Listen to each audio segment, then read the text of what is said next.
steer. Can do, can do. This guy says the horse can do. Hello, racing fans, and welcome back to another edition of Handicappers Corner, brought to you by the Derby Barn Grill. I'm Mike Hens. Drew Forster. We're going to go through the Sunday, July the 30th races at Hastings, not that far off. BC Day, which is the holiday Monday, August the 7th, I believe. Always one of our signature days. Yes, Looking forward to that. But we do have 8 races on this Sunday program. We're hinching into a lot of stakes throughout the month of August. But no stakes today, but still a lot of good races. Yep. Let's get right into the Sunday program. In race number 1, we do have some maiden $8,000 fillies and mares going 6.5 furlongs. The 3, it's tough to go past the 3. Carol's Command, a good effort last time behind Mayfair Lady, who I like to win on Friday night. Yeah. I mean, as of taping, obviously the race hasn't run, but Mayfair Lady wins on Friday night. You certainly will enhance the chances of Carol's Command. But I thought a very good effort, and I just think she's the best in here. I put the 5-horse Seagold in for second. Going to go without blinkers, but blinkers on last time, and obviously the horse moved backwards, so they're going to, that experiment failed. You got to try things in this game. Yeah.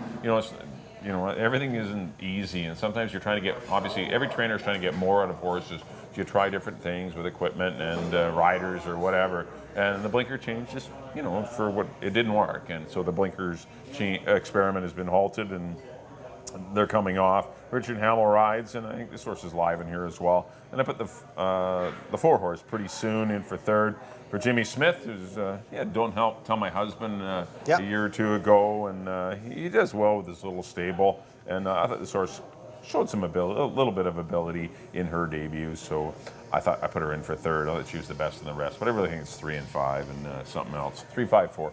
I'm with you in the Carol's Command camp. A good second behind Mayfair Lady. Got a 47 buyer. She runs that race back. She's going to be a handful in here. She can't lose. Yeah, I got Carol's Command on top. I put Pretty Soon in the second spot. Well-bred daughter of Include.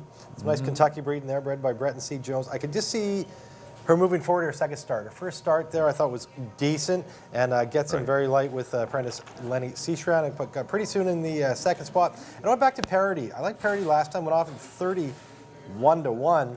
Going to be a price today again, but Stephen got even out of that very good mare Starlight Strike out of a live barn, Craig McPherson. I don't mind Parody in here. Put her in the third spot. 3, 4, and 2 for me in the first. On to the second. 3 and up, $4,000 claimant event. Going 1 mile and a 16th. Field of 5 in here. The race goes through the outside, I think. I went Fleming's Beach. There isn't a lot of other speed in here. I think he gets to the lead. Maybe Halo's Quest, he could try and go with him, but I think Fleming's Beach sits just off him, gets a dream trip under David Lopez. He's a 9-time winner out of 32 tries, 2 for 5 at the distance. I like Fleming's Beach in here. I got him on top. Of the 5, what goes around, your likely favorite. Coming out of those 62.50s will Step Up for the Money, Nana's Buddy. Those are tough. Those are, tougher races. In here for 4, he should be a handful under Enrique Gonzalez. And I put Street Map, another one that figures to be tough in here. Just got beat a nose by Talka's Charm and Fleming's Beach. He did beat Fleming's Beach last time, but I'm hoping Fleming's Beach can turn the table. It's those 3. Pick an order. I went 3, 5, 4. Yeah, I just inverted them. I agree, though. I'm going to put what goes around on the class drop in for the win, but I can see him losing. He doesn't win very often, doesn't run very often, but he's in a pretty good spot. The 4-horse Street Map's probably the best horse in the race.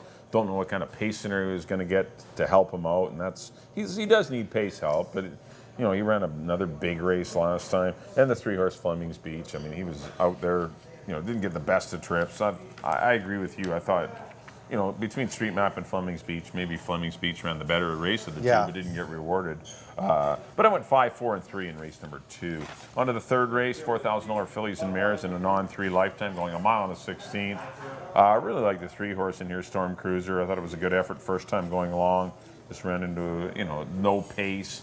B.A. Hoager won the race on the head end, and it was just a dreadful 24-3, 49. No chance to really come from off the pace and make a good move.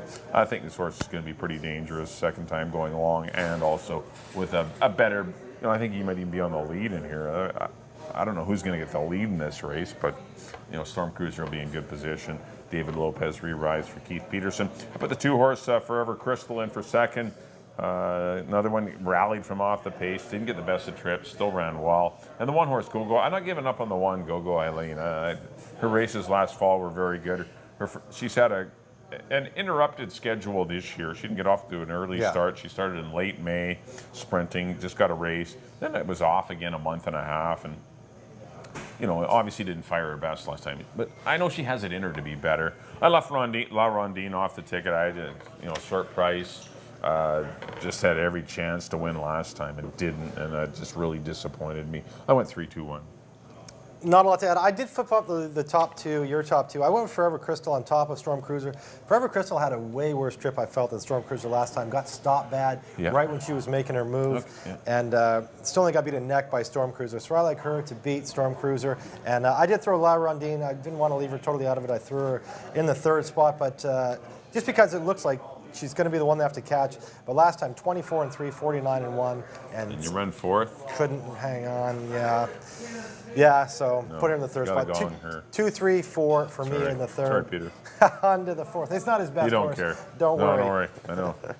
He's not a big La Rondine fan either. Probably doesn't have a picture of her on his up on the wall. Bay, Squire Jones. There's There's no La AP Rondines. Zona. Yeah, There's no, La probably Rondines. The fourth race is a filly mare claiming 4,000, going a mile and 16th. I went to the 4 here, I'm a Diva 2. It's 4-5-5-4. I went with I'm a Diva 2.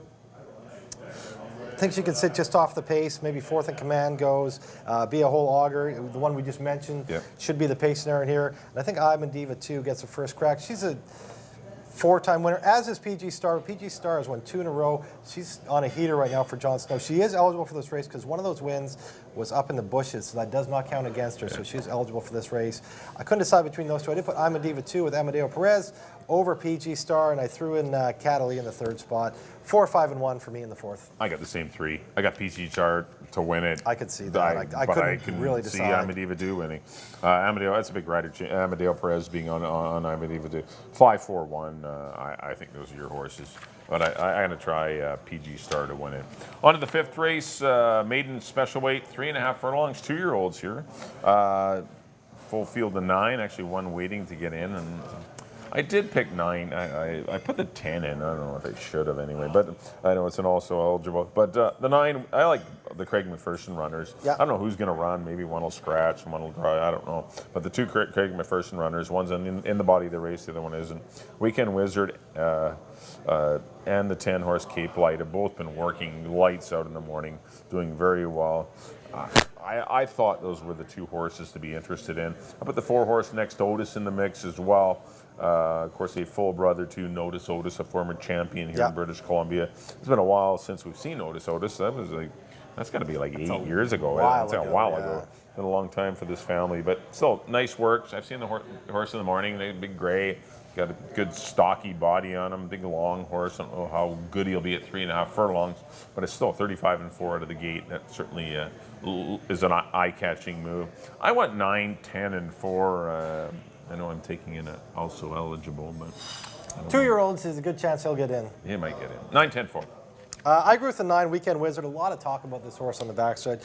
Out of a live barn, the Craig McPherson barn, Enrique Gonzalez takes the call. He's the son of Rosberg, out of the very good mare Go Sail Go. Yep, stakes horses. Yeah, looks to be super live in here. I got Weekend Wizard on top. I like the post too in the 9 hole. That doesn't hurt his chances.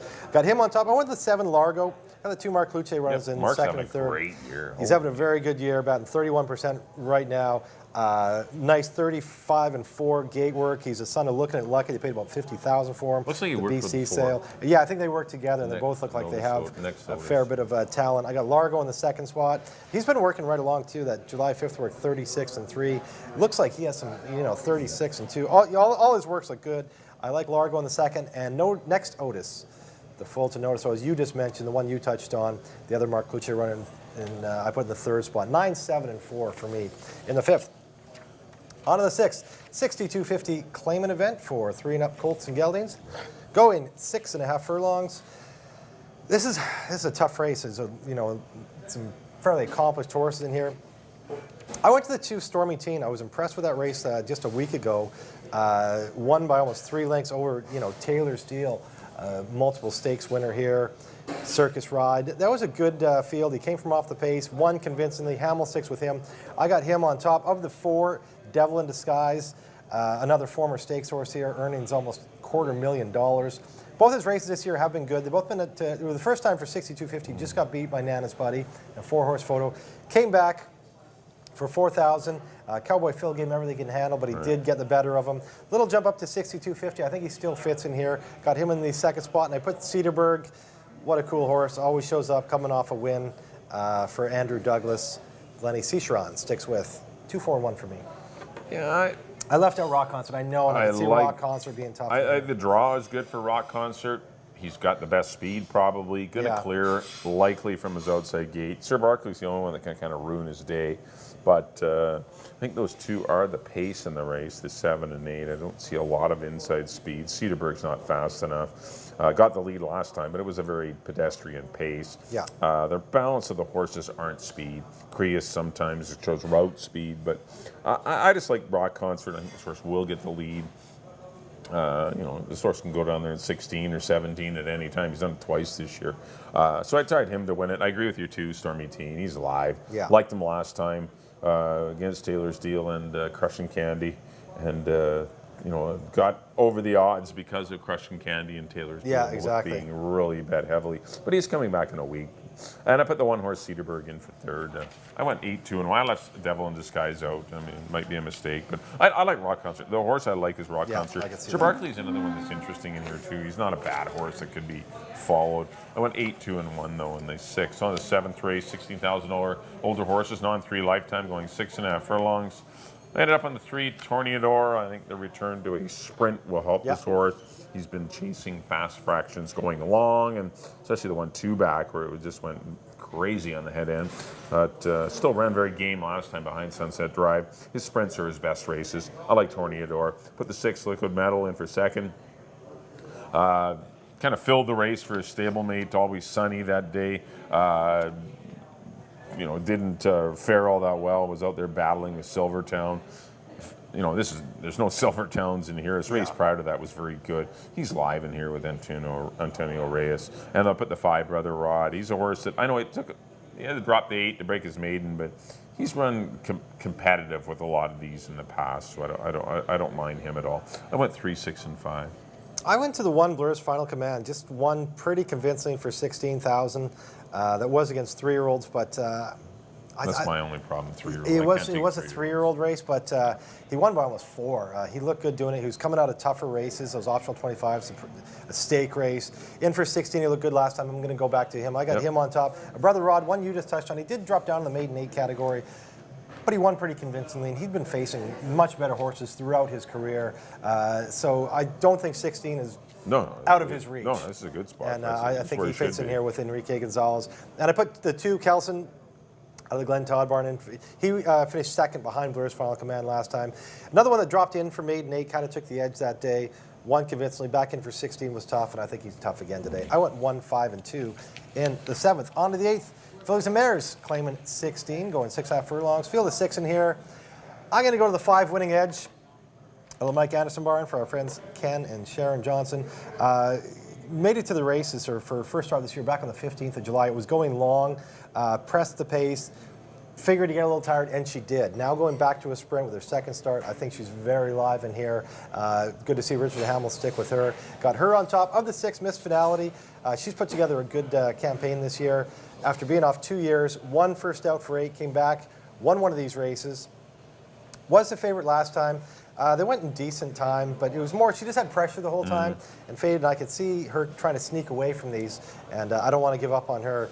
Back in for a sprint, she's going to be tougher. Got her in the 2nd spot, and I put Estelado, the Barb Heads for the Bennetts in the 3rd spot. Another one, her sprints were better, and they were much higher. Went long last time. Tossed that race back in for a sprint with Antonio Reyes aboard. She's live. 5, 6, and 1 for me. I got the same 3. I don't have a lot to add. Winning Edge, if she doesn't bounce off of that, if that race didn't totally exhaust her, which is one thing that could happen, off a big long layoff, you run a mile on the 16th. She ran great. She was on the head end fighting and ended up, finishing not embarrassed at all, but still No. probably exhausted her a bit, which is the only thing that worries me. But I do like her to win. I think she gets the lead in here. But if she does lose, it's probably only because she bounces off of that first up effort. Miss Finality I agree, is the next best horse, and the one Estelato. I think she can route, but just the blinkers would be the big key adjustment. Blinkers on Estelato, which she was lost on the outside, and there wasn't a lot of try in her that day, and Yeah, just is better today. toss that one. 5-6-1. We're bang on in the last. 5-6-1 for me in the 8th and final. That'll do it for our analysis of the Sunday, July the 30th races at Hastings. Next up on screen will be a quick recap of those selections. Back in race number 1, I went to the 3, Carol's Command, 3, 5, and 4. Race number 2, I went to the 5, What Goes Around, 5, 4, and 3. Race number 3, I went to the 3, Storm Cruiser, 3, 2, 1. Race number 4, I went to the 5, PG Star over the 4, I'm a Diva 2. I didn't think it's 5, 4, 4, 5. I went 5, 4, 1. Race number 5, 2-year-olds, tough one. I went 9, 10, and 4. Race number 6, I went to the 8, Rock Concert, like him a lot, 8, 2, and 1. And race number 7, I went to the 3, Tornador, returning to a sprint, 3, 6, and 5. And then the 8th and final, another live one. I think the 5 Winning Edge, going to go 5, 6, and 1.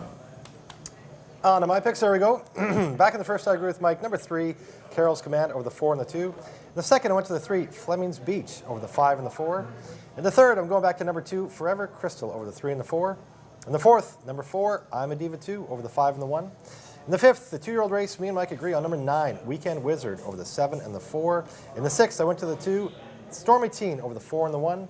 In the seventh, I went to the rail, number 1, Blur's Final Command over the 5 and the 2. And in the nightcap, I agree with Mike on number 5, Winning Edge over the 6 and the 1. Well, thanks everyone for tuning in to Handicappers Corner. Once again, we're doing another. We had the Friday Sunday program this week. Next week we have the Friday Monday program. We're racing Friday, August the 4th. Once again, 7 o'clock post. That'll be our next live card. And then we don't race Saturday or Sunday. We race the holiday BC Day holiday. We will have I don't know how many races. We'll have 9, 10, but we'll have a pile of races on the Monday afternoon program, which will start at 1:50. So once again, a tweak to our schedule in August. Just go to HastingsRaceCars.com, check out the calendar for the changes. But there's just little tweaks in our schedule throughout the month of August. Well, we do race Friday night, August the 4th, and also Monday the 6th. August the 7th, BC Day. So we race Friday, Monday next weekend. Well, thanks to everyone for tuning in. Lots of luck. Wish you lots of luck in your wagers throughout the Sunday afternoon program. If you can't make it out once again to the racetrack, please do come on out here to the Derby Bar and Grill. Always great food specials, and simulcast TVs are aplenty in here. On behalf of Drew, thanks for tuning in. We'll see you next time here on Handicappers Corner.